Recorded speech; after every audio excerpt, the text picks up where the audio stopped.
Thank you. Please be seated.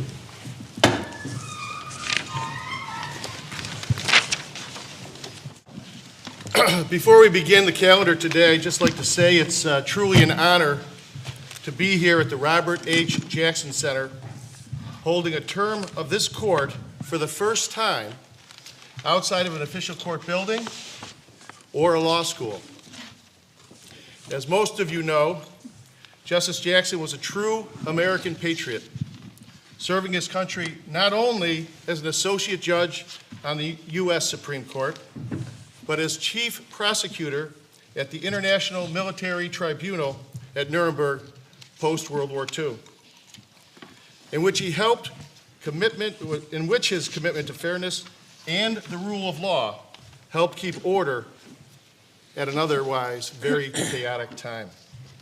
It's our, and I'll speak for all of my colleagues here on the bench, it's our pleasure and our honor to be holding a session of this court at a center dedicated to such a man, and we deeply appreciate the overwhelming hospitality and warmth shown to us by the directors and staff of the Robert H. Jackson Center.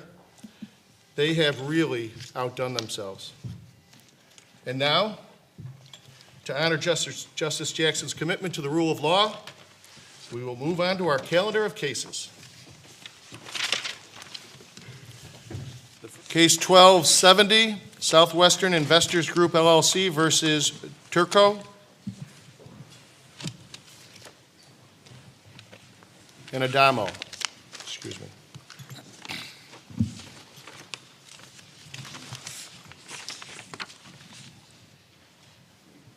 Proceed, counsel. Good morning, Your Honor. Sean McPhee of Phillips Lytle, LLP for the appellants. Your Honors, we've raised just one argument on our brief, and I'll be very brief this morning. To plead a cause of action for fraud, a plaintiff must allege that it suffered a compensable injury. And in that regard, the New York Court of Appeals has very recently reaffirmed New York's longstanding rule, known as the out-of-pocket rule, that a plaintiff has to have out-of-pocket losses that are directly attributable to the fraud in order to state a claim for fraud.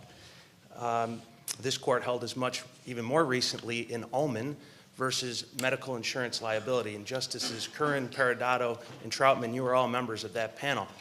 Here, to apply the out-of-pocket rule, we can look to the First Department's recent decision in Camiva Group versus Garda for guidance. And simply, the court there says, like all New York courts have said for 100 years, we need to look at the value of the consideration that was parted with and compare it to the value of the consideration that was received. That's how we're going to determine whether there's an out-of-pocket loss. So here we're part of the argument is that the $440,000 investment that they made is a loss. Your argument is that even that they admit that the net collections are expected to exceed that investment, so that there's no out-of-pocket loss. By their very own admission, Judge, absolutely correct. It's in the record at page 165. This is the plaintiff's president's sworn testimony. Now, he calls it an investment. That's a very important thing to note. This is not debt. This is an equity investment. This is, I'm going to pay $440,000, and in return, I'm going to get something that's valued at $1.4 million. They've tripled their investment. There's no out-of-pocket loss.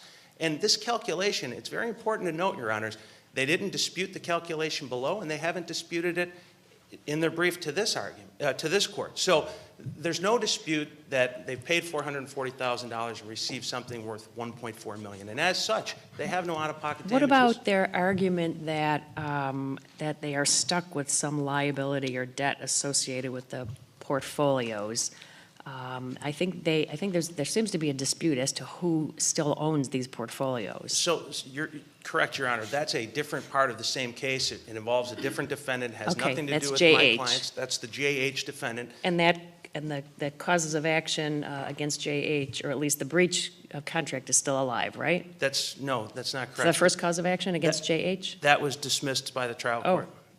And in fact, recently the trial court granted summary judgment in favor of JH as the owner of the accounts. But the fact of the matter is, whether or not the plaintiff here subsequently assigned accounts to JH, there's no causal relationship between that and the alleged fraud with respect to my clients. Your two clients. And so, and we've cited in our brief. here's where it gave me a question or two. It was with respect to fraud, which is a tort, right?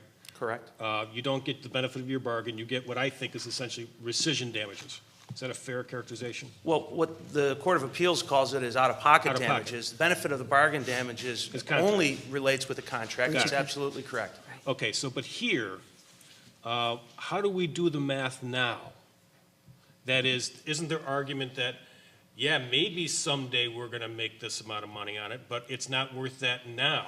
So how do, and on motion to dismiss, how do we do the math now? Just like you did in Ullman, just like the First Department did in Camiva, and just like the Court of Appeals did in Connaughton. We look at the value at the time of the transaction.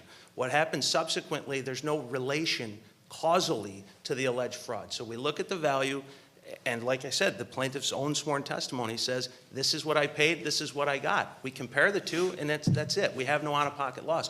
So if we couldn't do that, Judge, this court would have never been able to dismiss the Ullman case at a pre-answer dismissal stage, and the same with Connaughton at the Court of Appeals. So the answer to your question respectfully is we look at it at the time of the transaction. We have those facts here.